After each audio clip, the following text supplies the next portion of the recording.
Let's go. We got the Lakers versus the Nets. Woo. Who has the better super team moving into next year? Oh, yeah, I'm tight. Woo, here we go. Hey, without a doubt, the Los Angeles Lakers and the Brooklyn Nets are the two best teams in the NBA. Woo, we got LeBron James, Anthony Davis, Brody Westbrook, Kevin Durant, James Harden, Kyrie Irving are some of the major needs. And some of the major names in this NBA world and the sports world.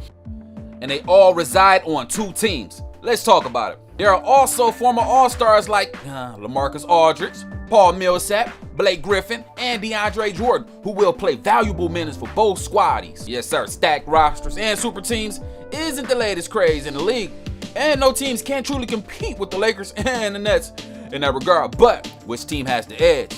Let's talk about it. Let's go.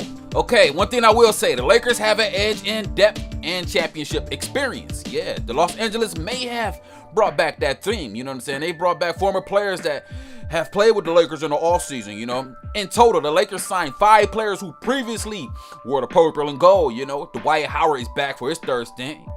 While we got Trevor Ariza, Kent Bazemore, and Wade Ellington, Rajon Rondo are all back for the second stint. Let's go. Hey, moreover, now we got DeAndre Jordan, who is expected to sign a 1-year deal for that sweet $2 million. And that's going to be with the Lakers once he clears the waivers. All right, with 5 players reuniting who are back where they belong, the Lakers are ready for a championship once again. The championship core is fully there, you know what I'm saying? Although it is boisterous with a squad full of talented guys, Brody Westbrook amongst others. But the key advantages for the Lakers right now is their depth. You know, Carmelo Anthony, DeAndre Jordan, Marc Gasol, Trevor Ariza, and our boy Rajon Playoff Rondo, and Howard as veteran leaders. That's all in their locker room. Yes, sir. The young guys are very capable as well, with Kendrick Nunn, Malik Monk, 14 points per game, 11 rebounds per game last year, respectively.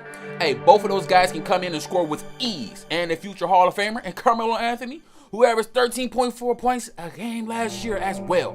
And with 8 All-Stars, the Lakers will be able to pile up some wins, and that's the formula. And that's the formula for success.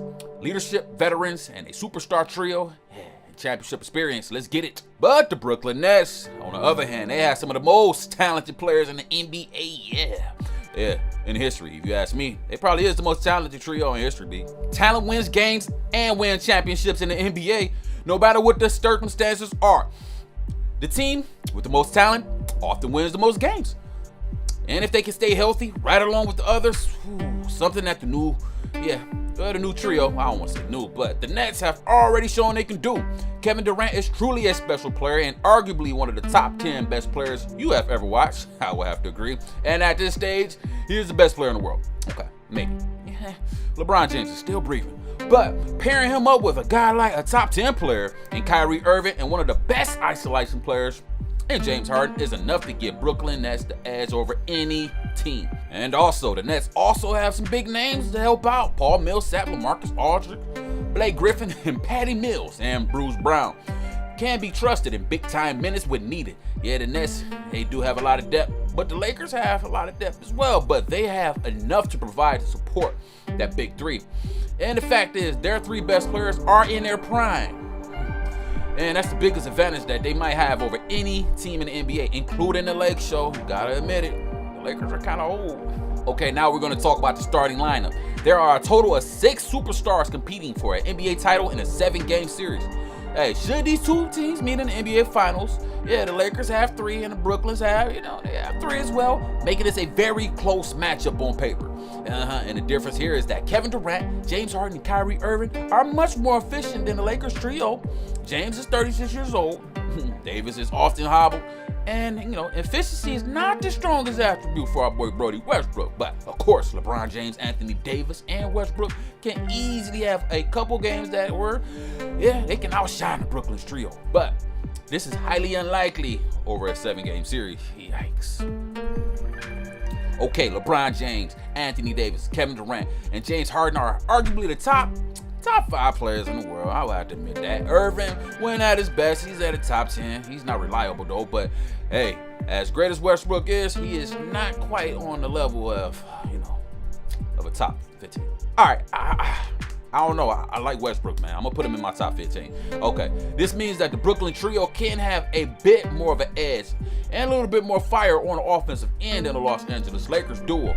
And they have, a little bit of youth in their favor as well. Younger and much more explosive than an aging LeBron James and an injury-prone Anthony Davis. And not to mention, Kevin Durant is now recognized as the best player in the world.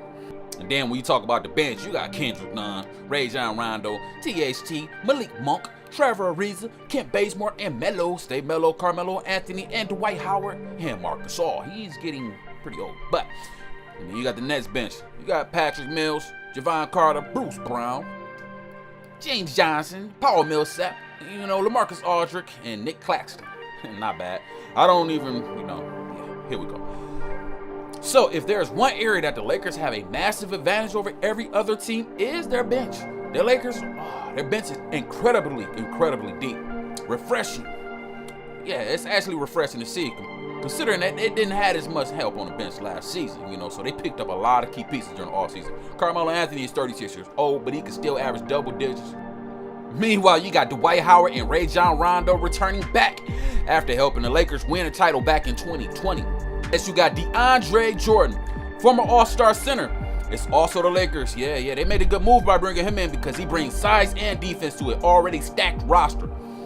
And otherwise, you got Kendrick Nunn, Malik Monk, THT, and Kent Bazemore, who brings a little bit of youth and offensive ability for the Lake Show. And other big names are included Trevor Ariza and Marc Gasol, bringing valuable veteran experience. That's going to be huge. And on the other end, the Nets have Patty Mills, Bruce Brown, LaMarcus Aldridge, and Paul Millsap. These guys will play valuable roles, valuable players for the Nets, I believe. But Millsap is nowhere near the player that he used to be, while Aldridge just came back after retiring from a heart murmur, the Lakers have much more quality players off of the bench that could play at a higher level and have a better overall edge in regards. Okay, in conclusion, Kevin Durant is the second best player in the league right now, with two unstoppable scorers in their prime right beside him. And without injuries, and if you factor in all of those things that could equal up, the Nets and the Big Three is completely unstoppable, all right? But on the other hand, you got LeBron James, one of the greatest athletes who ever lived, and dominant enough to make up that difference between that age, you dig what I'm saying? But he would need to play at a superhuman level for 7 straight games right alongside of Anthony Davis. This year last year was pretty tough. But coming up with plenty of rehabilitation and motivation, can LeBron James fight being 37 years old? Davis would be 100%. Hey, can Brody Westbrook change things? These are all going to be factored in. But once again, man, it's the NBA show. Leave your comments below.